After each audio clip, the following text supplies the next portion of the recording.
Shri രവിശങ്കറിന്റെ art of ലിവിംഗിനായി ദില്ലിയിൽ യമുനയുടെ തീരത്ത് ആയിരക്കണക്കിന് ഏക്കർ കൃഷിയും മരങ്ങളും നശിപ്പിച്ചത് 120 കോടി രൂപ പിഴയൊടുക്കേണ്ടി വരുമെന്ന് ഹരിത പാനൽ നിർദ്ദേശം.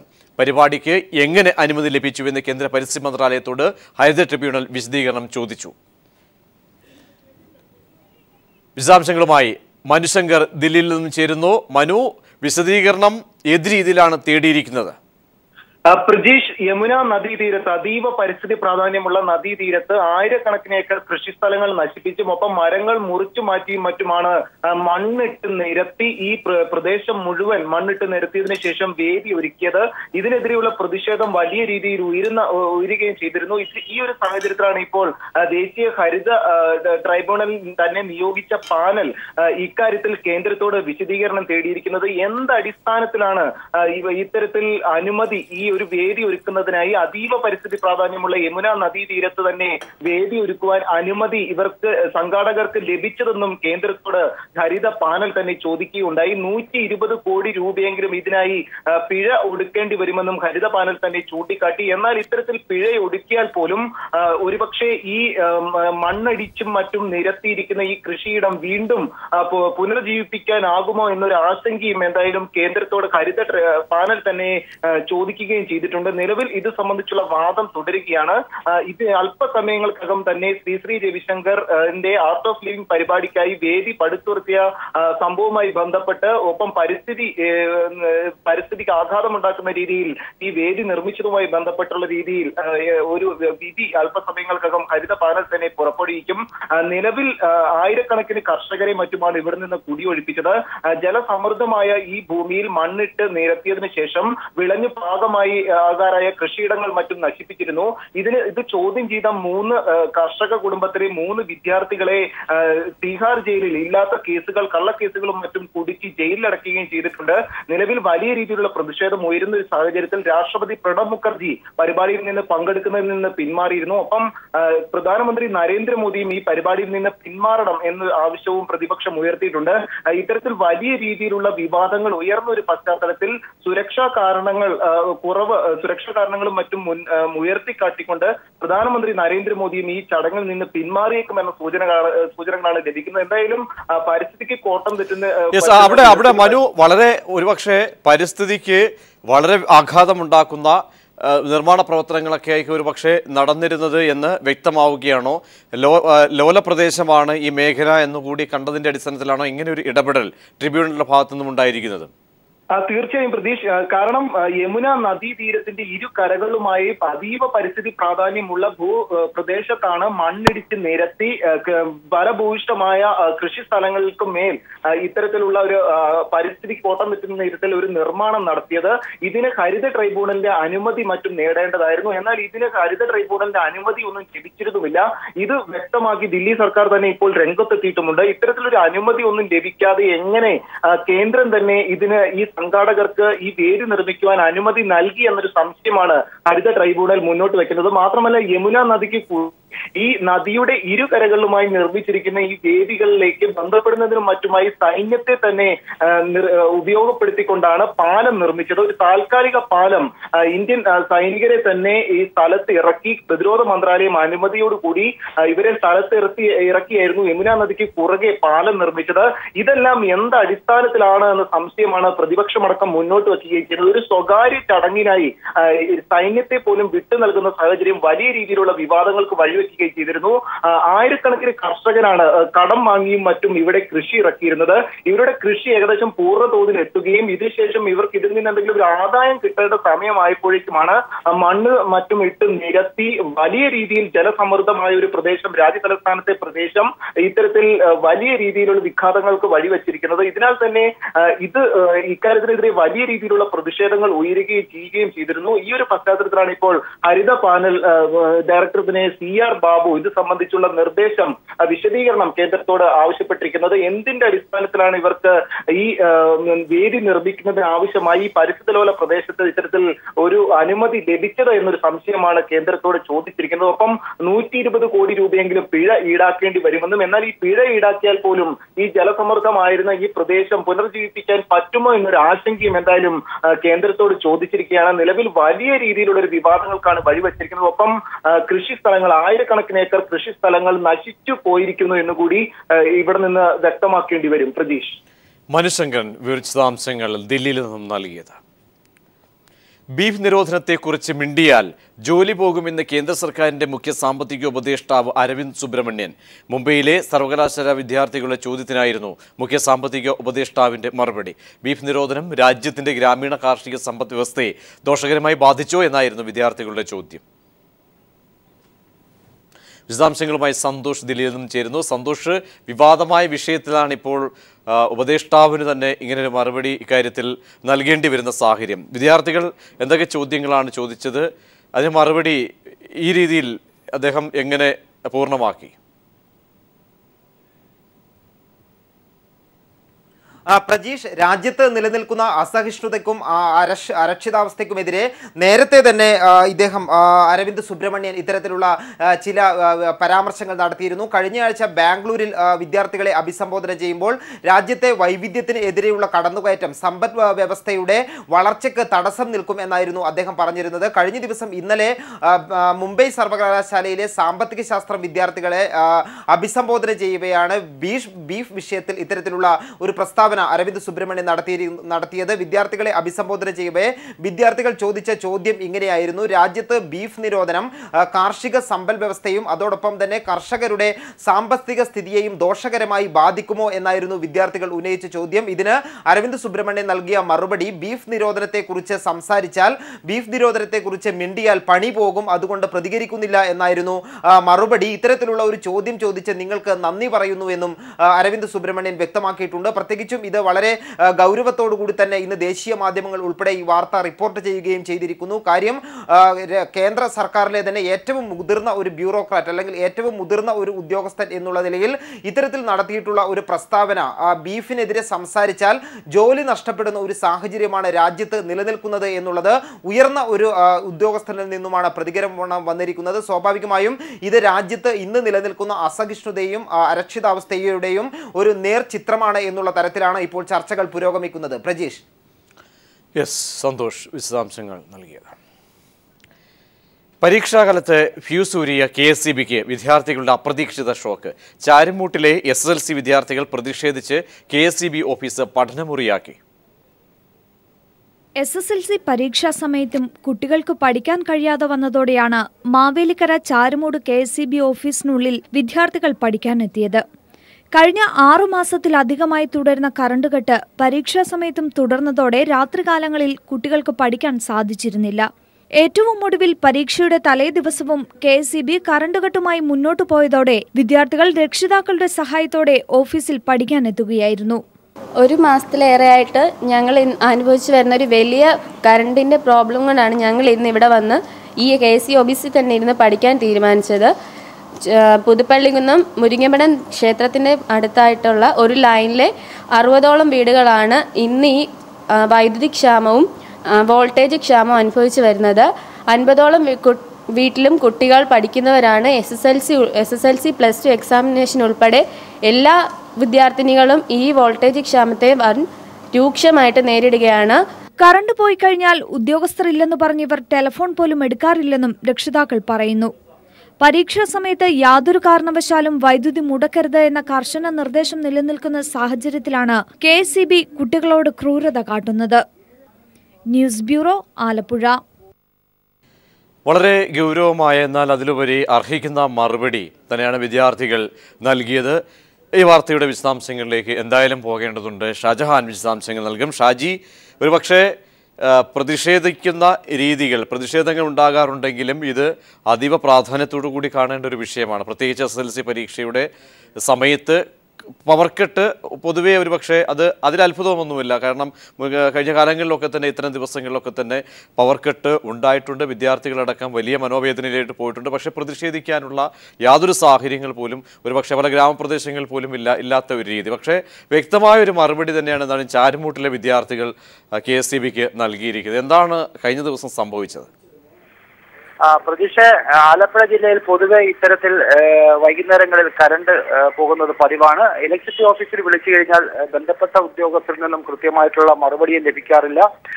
അപ്രഖ്യാപിത പവർ കട്ടാണ് ഇപ്പോൾ ജില്ലയിൽ വ്യാപകമായിട്ടുള്ളത്. ഇതിനെതിരെ KSEBിയുടെ ഭാഗത്തു നിന്നും യാതൊരുവിധ പ്രതികരണവും ഉണ്ടാകാറില്ല. രാത്രികാലങ്ങളിൽ ഫോൺ പോലും ഇവർ എടുക്കാറില്ല എന്നുള്ളതാണ് നമുക്ക് മനസ്സിലാക്കാൻ സാധിക്കുന്നത്. മാത്രമല്ല, ആവശ്യത്തിന് ജീവനക്കാരില്ലാത്തത് കൊണ്ട് രാത്രി ഏതെങ്കിലും തരത്തിലുള്ള വൈദ്യുതി തകരാറുണ്ടായാൽ പോലും അത് പരിഹരിക്കാൻ കഴിയുന്നില്ല എന്ന് ഇവർ പറയുന്നു. എന്തായാലും SSLC മറ്റ് പരീക്ഷകളും ഒക്കെ നടക്കുന്ന ഈ കാലഘട്ടത്തിൽ മുൻ വർഷങ്ങളിലൊക്കെ നമ്മൾ കണ്ടിട്ടുള്ളത് യാതൊരു കാരണവശാലും പവർ കട്ട് ഉണ്ടെങ്കിൽ പോലും അത് വൈകുന്നേരങ്ങളിൽ ഒഴിവാക്കണമെന്ന കർശന നിർദ്ദേശമായിരുന്നു സർക്കാർ നൽകിയിരുന്നത്. ഇതിൽ നിന്നൊക്കെ വ്യത്യസ്തമായിട്ടുള്ള ഒരു സാഹചര്യമാണ് ഇപ്പോൾ ജില്ലയിലെ വിവിധ പ്രദേശങ്ങളിൽ നിന്നും നമുക്ക് ലഭിച്ചുകൊണ്ടിരിക്കുന്നത്. അതിൽ ഏറ്റവും ഒടുവിലത്തെ ഉദാഹരണമാണ് മാവേലിക്കര താലൂക്കിന്റെ കീഴിലുള്ള ചാരുമൂരിൽ നിന്നും നമുക്ക് കഴിഞ്ഞ ദിവസം ഉണ്ടായത്. കൃത്യമായിട്ട് ഇവർ പരീക്ഷയ്ക്ക് പഠിക്കുന്നതിന് വേണ്ടിയിട്ടുള്ള പരിശീലനം നടത്തി വരുന്നതിനിടയിലാണ് ഇത്തരത്തിൽ KSEBിയുടെ ഭാഗത്തു നിന്നും പ്രതികൂലമായ നടപടി. ഇതിൽ പ്രതിഷേധിച്ചുകൊണ്ടാണ് കുട്ടികൾക്ക് പഠിക്കുന്നതിനും കൂടി വേണ്ടിയിട്ടാണ് കഴിഞ്ഞ ദിവസം KSEB ഓഫീസിൽ ഇവർ അഭയം പ്രാപിച്ചത്. ഷാജി, ഒരുപക്ഷെ മിക്ക ഗ്രാമങ്ങളിലോ അല്ലെങ്കിൽ മിക്ക പ്രദേശങ്ങളിലോ, കാരണം നഗരപ്രദേശങ്ങളിൽ ഒരുപക്ഷെ പവർ കട്ട് പൊതുവെ അല്ലെങ്കിൽ മുന്നറിയിപ്പോ ഒക്കെ തന്നെ ഉണ്ടായതിനു ശേഷമായിരിക്കും ഒരുപക്ഷെ പലപ്പോഴും പവർ കട്ടിലേക്ക് പോകാറില്ല. പക്ഷേ ഗ്രാമപ്രദേശങ്ങളിൽ വളരെ വ്യത്യാസമായിരിക്കും. ഒരു പഠനം കൂടുതലും പരീക്ഷാ സമയങ്ങളിൽ പവർ കട്ട് ഉണ്ടാവുന്നു. മാത്രമല്ല ക്രിക്കറ്റ് മത്സരങ്ങളോ അല്ലെങ്കിൽ ഫുട്ബോൾ മത്സരങ്ങളിലൊക്കെ അപ്രതീക്ഷിതമായി പവർ കട്ടൂരി പ്രതിഷേധിക്കുന്ന ആളുകളെയൊക്കെ ആ വാർത്തകളൊക്കെ നമ്മൾ കേട്ടിട്ടുണ്ട്. എങ്കിലും പരീക്ഷയുടെ നിർണായക പരീക്ഷയുടെ തലേ ദിവസം ഇങ്ങനെ ഒരു ഇരുട്ടടി അത് KSEBിയുടെ ഭാഗത്തുനിന്ന് ഉണ്ടാകുന്നു. ഷാജി സൂചിപ്പിച്ചതുപോലെ എത്ര തവണ ഫോൺ വിളിച്ചാലോ ഏതെങ്കിലും ഒരു ഓഫീസിൽ KSEB ഓഫീസിലേക്ക് നിരന്തരം ടെലിഫോൺ വിളിച്ചാൽ ഒന്നുകിൽ എടുക്കില്ല, അല്ലെങ്കിൽ ഒരു തവണ വിളിച്ചു കഴിഞ്ഞാൽ അതിന് വിവരം അറിഞ്ഞ ശേഷം ഒന്നുകിൽ ടെലിഫോൺ മാറ്റിവെക്കുന്ന ഒരു പതിവ് രീതിയാണ്. വ്യക്തമായൊരു സന്ദേശം വിദ്യാർത്ഥികളുടെ ഭാഗത്തുനിന്ന് ചാരുമൂടിൽ നിന്ന് ഉണ്ടാവുകയാണോ? നിരന്തരം ഈ പ്രദേശത്ത് പൊതുവേ ഷാജി സൂചിപ്പിച്ചതുപോലെയാണെങ്കിൽ പതിവ് രീതിയാണ് KSEBിയുടെ. മാത്രമല്ല വ്യക്തമായ ഒരു വിശദീകരണം പോലും നൽകാൻ തയ്യാറാകാത്ത ഉദ്യോഗസ്ഥരുടെ വളരെ നിസ്സംഗത, പ്രതിഷേധമർഹിക്കുന്ന മറുപടികളും ഇതൊക്കെയാണോ വിദ്യാർത്ഥികളെ ഇങ്ങനെ ഒരു തീരുമാനത്തിലേക്ക്, ഇങ്ങനെ വളരെ സമയോചിതമായ ഒരു തീരുമാനത്തിലേക്ക് പ്രേരിപ്പിച്ചത്? തീർച്ചയായിട്ടും പ്രതീക്ഷ, കാരണം കഴിഞ്ഞ കുറെ ദിവസങ്ങളിലായിട്ട് ഇവർക്ക് വൈകുന്നേരങ്ങളിൽ പഠിക്കാൻ പറ്റാത്തൊരു സാഹചര്യമാണ് പൊതുവെ ഉള്ളത്. അതുകൊണ്ട് കൂടിയാണ്, കാരണം ഇനി വരും ദിവസങ്ങളിൽ വളരെ ശക്തമായിട്ട് പരീക്ഷയെ നേരിടേണ്ട ദിവസങ്ങൾ കൂടിയാണ്. ഈ സമയങ്ങളിൽ ഷാജി മടങ്ങിയെത്താം. ഇപ്പോൾ ആ പ്രദേശത്തെ വിദ്യാർത്ഥിയുടെ രക്ഷകർത്താവ് ബിജു നമ്മോടൊപ്പം ടെലിഫോൺ ലൈനിൽ ചേരുന്നു.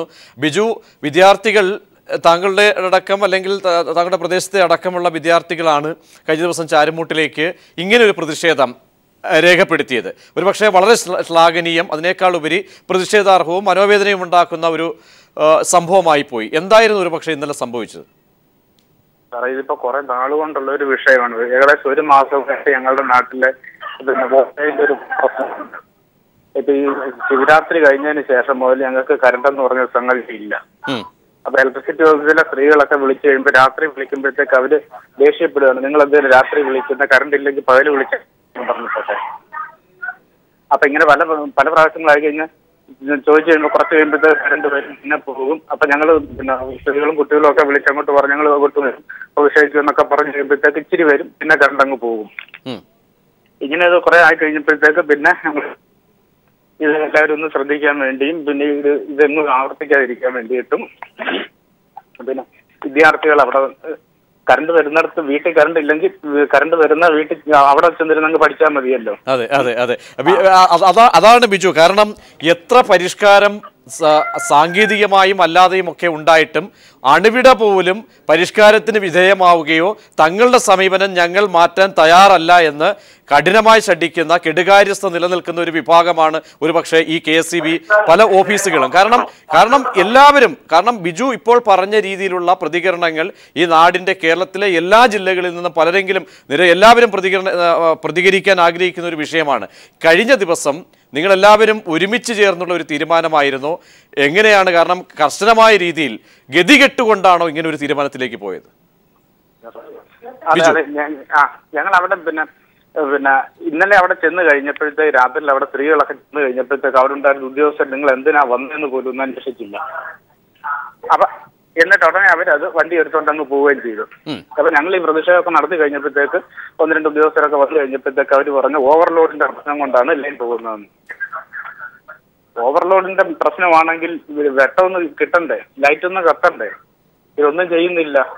മിന്നി നിൽക്കുമ്പോഴത്തേക്ക് പിന്നെ ഇതങ്ങ് പോവുകയാണ്. തൊട്ടടുത്തുള്ള ഒരു വീട്ടിലാണെങ്കിൽ പിന്നെ മോട്ടർ വെള്ളം വയ്ക്കുന്ന മോട്ടർ കത്തിപ്പോയി. ആണെങ്കിൽ അവർ വേറെ മോട്ടർ വെച്ച് കഴിഞ്ഞപ്പോഴത്തേക്ക് പിന്നെ ഓൺ ആകാനുള്ള വോൾട്ടേജ് കിട്ടുന്നില്ല. അങ്ങനെയുള്ള പല പ്രശ്നങ്ങളായിരുന്നു. അപ്പൊ നമ്മൾ അതിനുവേണ്ടിയാണ് വന്നപ്പോഴത്തേക്ക് ദിവസം മുമ്പ് വിളിച്ചപ്പോഴത്തേക്ക് അവർ പറഞ്ഞു ഇനി ഒരിക്കലും ഇങ്ങനെ ഞങ്ങൾ ചെയ്യാവുന്ന. ഇന്നലെ രാത്രി വിളിച്ചപ്പോൾ അവർ പറയുന്നത് അവർക്ക് ആകെ 3 ഉദ്യോഗസ്ഥരെ നൈറ്റിലെ വർക്കാണ്. ചാരുമൂട് ഇത്ര വലിയൊരു ഏരിയയില് 3 പേര്, ഒരാൾ ഫോൺ അറ്റൻഡ് ചെയ്യാനും വേറെ 2 പേര് സപ്ലൈ സർവീസിന് വേണ്ടിയുള്ളതാണെന്ന് പറഞ്ഞു. ഇത്രയും വലിയൊരു ഏരിയയിൽ 3 പേരൊക്കെ വെച്ചിട്ട് എന്തോ ചെയ്യാനാ? അപ്പൊ നമുക്ക് ഈ ഒരു ബുദ്ധിമുട്ടുള്ളത് ഇപ്പൊ ഇന്ന് ഇതിനൊരു പരിഹാരമായില്ലെങ്കിൽ ഞങ്ങൾ പറയുന്നത്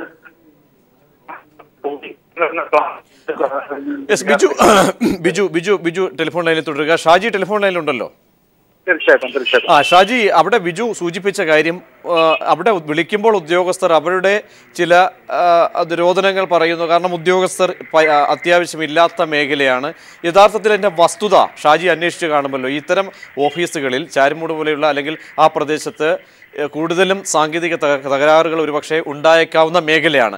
ആ മേഖലയിലൊക്കെ ആൾക്ഷാമം, ജോലിക്കാരുടെയൊക്കെ കുറവ് കൊണ്ടാണോ ഇങ്ങനെ ഒരു ശ്രദ്ധ പതിപ്പിക്കാൻ കഴിയാതെ പോകുന്നത്? അതോ വിളിച്ച് പറഞ്ഞിട്ടും മാറ്റില്ല എന്ന പതിവ് രീതി, ആ ഒരു ശൈലി അത് തുടരുകയാണോ ചെയ്യുന്ന ഉദ്യോഗസ്ഥർ? തീർച്ചയായിട്ടും പ്രതീക്ഷ, ഇത് രണ്ടും ഉണ്ട്. കൂടാതെ ഇപ്പോൾ അപ്രഖ്യാപിത പവർ കട്ടുകളും പലയിടങ്ങളിലും ഉണ്ട്. അത് സർക്കാർ പുറത്തോട്ട് പറയുന്നില്ല. കാര്യം വൈദ്യുതി ക്ഷാമം വളരെ രൂക്ഷമായിരിക്കുന്ന ഒരു സാഹചര്യമാണ് ഇപ്പോൾ. മഴവെള്ളത്തെ മാത്രം ആശ്രയിച്ചാണ് ഇപ്പോഴും നമ്മൾ മുൻപോട്ട് പോകുന്നത്. ഈ ഒരു സാഹചര്യത്തിൽ വൈദ്യുതി പ്രതിസന്ധി രൂക്ഷമായിരിക്കുന്ന സാഹചര്യത്തിൽ പലയിടങ്ങളിലും അപ്രഖ്യാപിത പവർ കട്ടുകൾ തിരഞ്ഞെടുപ്പ് അടുത്തിരിക്കുന്നതോട് അത്തരത്തിലൊരു നീക്കം KSEBിയുടെ ഭാഗത്തു നിന്നുണ്ട്. അതുകൊണ്ട് തന്നെ ബന്ധപ്പെട്ട ഉദ്യോഗസ്ഥർക്ക് ഇത്തരത്തിലുള്ള ഒഴിവ് കഴിവുകൾ മാത്രമാണ് പറഞ്ഞു ഒഴിയാൻ സാധിക്കുന്നത്. കാരണം ലോഡ് കൂടുതലാണ്, അല്ലെങ്കിൽ ഫീസ് പോയി, കമ്പി പോയി, ഇത്തരത്തിലുള്ള സ്ഥിരം പല്ലവി മാത്രമല്ല ഇതിന് കൃത്യമായിട്ട് മറുപടി പറയാൻ പോലും ബന്ധപ്പെട്ട ഉദ്യോഗസ്ഥർ രാത്രികാലങ്ങളിൽ KSEB ഓഫീസുകളിൽ കാണാറില്ല, ടെലിഫോൺ എടുക്കാറില്ല.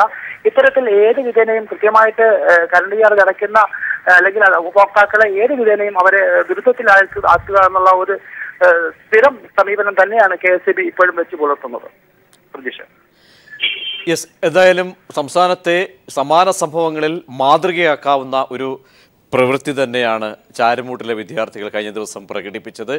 പവർ കട്ട് ഉണ്ടായപ്പോൾ KSEBക്ക് ഷോക്ക് നൽകിക്കൊണ്ട് വിദ്യാർത്ഥികൾ KSE ഓഫീസ് പഠനമുറി ആക്കി. ഇപ്പോൾ CPM PB അംഗം Pinarayi Vijayan law college union ഉദ്ഘാടനം ചെയ്തുകൊണ്ട് സംസാരിക്കുന്നു. ഇത് ഇത്ര വൈകാനിടയായി. ഇങ്ങോട്ട് വരുമ്പോൾ ഞാൻ ചോദിച്ചു എപ്പോഴായിരുന്നു നിങ്ങളുടെ തെരഞ്ഞെടുപ്പ് എന്ന്. കഴിഞ്ഞ മാസം 26, ഓർമ്മ ശരിയാണെങ്കിൽ അങ്ങനെയാണ് പറഞ്ഞു, 26-ാം തീയതിയാണ് തെരഞ്ഞെടുപ്പ് നടന്നതെന്ന്.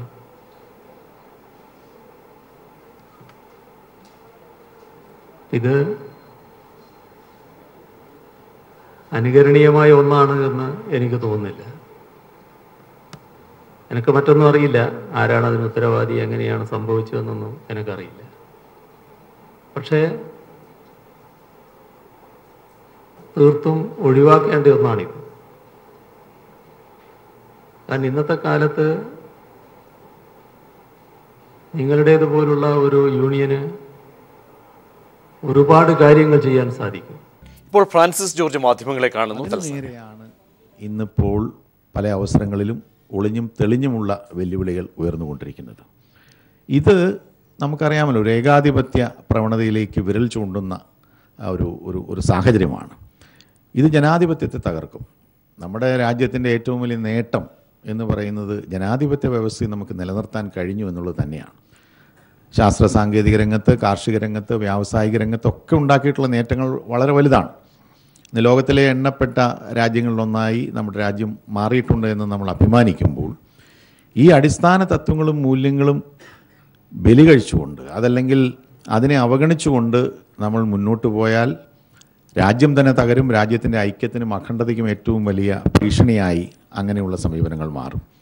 അപ്പം അങ്ങനെയുള്ള ഒരു നിലയിലേക്ക് ദേശീയ തലത്തിൽ കേന്ദ്രത്തിൽ അധികാരത്തിലിരിക്കുന്ന ഗവൺമെൻറ് നിലപാടുകൾ സ്വീകരിച്ചു കൊണ്ടിരിക്കുന്നു. അതിനെതിരെ ഇത് തെറ്റാണ്, ഇത് രാജ്യത്തെ ജനങ്ങൾ അംഗീകരിക്കില്ല എന്നുള്ള ഒരു മുന്നറിയിപ്പ് കൊടുക്കാൻ ഈ സംസ്ഥാനങ്ങളിലേക്ക് നടക്കുന്ന തെരഞ്ഞെടുപ്പ് തീർച്ചയായിട്ടും ജനാധിപത്യ വിശ്വാസികൾ, മതേതരത്വ മൂല്യങ്ങളിൽ വിശ്വസിക്കുന്നവർ ഒരവസരമായി ഉപയോഗിക്കും എന്നാണ് എൻ്റെ വിനീതമായിട്ടുള്ള അഭിപ്രായം.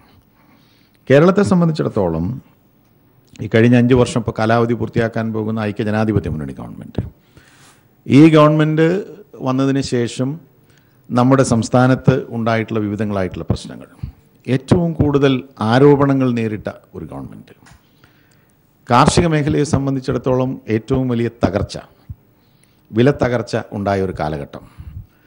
അതോടൊപ്പം തന്നെ നമ്മുടെ സംസ്ഥാനത്തിൻ്റെ മലയോര മേഖലകൾ, നമ്മുടെ രാജ്യത്തിന് വേണ്ടി വാണിജ്യവിളകളും സുഗന്ധവ്യഞ്ജനങ്ങളും അത് ഉൽപ്പാദിപ്പിച്ച് എക്കാലത്തും നമ്മുടെ രാജ്യത്തിന് ഏറ്റവും കൂടുതൽ നമ്മുടെ വിദേശ നാണ്യ കരുതൽ ശേഖരത്തിലേക്ക് ഏറ്റവും വലിയ സംഭാവന ചെയ്തിട്ടുള്ള നമ്മുടെ മലയോര മേഖലയിലെ കുടിയേറ്റ കർഷകർ ഉൾപ്പെടെയുള്ള ജനവിഭാഗം, അവർക്കൊട്ടേറെ ആശങ്കകളും പ്രശ്നങ്ങളും ഉണ്ടായ ഒരു കാലഘട്ടമായിരുന്നു ഈ കഴിഞ്ഞു പോയ 4-5 വർഷക്കാലം. 2ാം UPA ഗവൺമെൻറ് കൊണ്ടുവന്ന ഗാഡ്ഗിൽ കസ്തൂരിരംഗൻ കമ്മിറ്റി പഠന റിപ്പോർട്ടുകൾ പശ്ചിമഘട്ടത്തെ പരിസ്ഥിതി സംരക്ഷണ മേഖലയായി പ്രഖ്യാപിക്കാനായിട്ട് കൊണ്ടുവന്ന ആ റിപ്പോർട്ടുകൾ വാസ്തവത്തിൽ മലയോര മേഖലയിൽ ഒട്ടേറെ ഭയാശങ്കകൾ ഉണ്ടാക്കുകയുണ്ടായി. കേരളത്തിലും മറ്റ് പശ്ചിമഘട്ടത്തിലെ സംസ്ഥാനങ്ങളിലുമൊക്കെ ഒട്ടേറെ ചർച്ചകൾ നടന്നു. അതിനെ സംബന്ധിച്ചുള്ള വിരുദ്ധ അഭിപ്രായങ്ങൾ ഉയർന്നു വന്നു. കേരളത്തിൽ വളരെ സജീവമായി ഈ വിഷയം ഉയർത്തുകയും അതിൻ്റെ പ്രത്യാഘാതങ്ങൾ മലയോര മേഖലയിൽ പശ്ചിമഘട്ടത്തിൽ ജീവിക്കുന്ന ദശലക്ഷക്കണക്കിന് വരുന്ന ജനങ്ങളെ സംബന്ധിച്ചിടത്തോളം അവരുടെ ജീവിത സാഹചര്യങ്ങൾ അങ്ങേയറ്റം അപകടത്തിലാകുമെന്നുള്ളത് കൊണ്ട് ഈ കാര്യത്തിൽ ഒരു പുനർചിന്തനം, ആ റിപ്പോർട്ടിലെ നിർദ്ദേശങ്ങളെ സംബന്ധിച്ചിടത്തോളം ജനങ്ങളുടെ താല്പര്യങ്ങൾ കൂടി സംരക്ഷിച്ചുകൊണ്ട് പരിസ്ഥിതി സംരക്ഷിക്കണമെന്നുള്ള കാര്യത്തിൽ യാതൊരു സംശയവുമില്ല. പക്ഷെ അവിടെ ജീവിക്കുന്ന ജനങ്ങളെ കാണാതുള്ള അല്ലെങ്കിൽ അവരുടെ ദൈനംദിന ജീവിതത്തിലെ പ്രശ്നങ്ങൾ വിസ്മരിച്ചുകൊണ്ടുള്ള ഒരു പരിസ്ഥിതി സംരക്ഷണം എന്ന് പറയുന്നത് ആത്യന്തികമായി ഈ പറയുന്ന പരിസ്ഥിതി സംരക്ഷിക്കാൻ ഉതകുകയില്ല, അത് ഗുണകരമാവില്ല എന്നുള്ളൊരു കാഴ്ചപ്പാടാണ് ഞങ്ങളെപ്പോലുള്ളവർക്ക് ഉയർത്തിയത്. ആ റിപ്പോർട്ട് വന്നതിന് ശേഷം ഗാഡ്ഗിൽ വന്നു, അതിനുശേഷം വലിയ പ്രക്ഷോഭമുണ്ടായി, കസ്തൂരിരംഗൻ വന്നു, അതിലും ഉള്ള പോരായ്മകൾ ചൂണ്ടിക്കാണിച്ചു. നമ്മുടെ സംസ്ഥാന ഗവൺമെൻറ് ഡോക്ടർ ഉമ്മൻ വി ഉമ്മനെ നമ്മളുടെ ജൈവ വൈവിധ്യ ബോർഡിൻ്റെ ചെയർമാൻ അധ്യക്ഷനായിട്ടുള്ളൊരു കമ്മിറ്റിയെ വെച്ചു. ആ കമ്മിറ്റി ഈ മേഖലയിലെല്ലാം പോയി പഠനം നടത്തി, നേരിട്ട് തൽസ്ഥിതി പഠനം നടത്തി അവർ റിപ്പോർട്ട് സമർപ്പിച്ചു.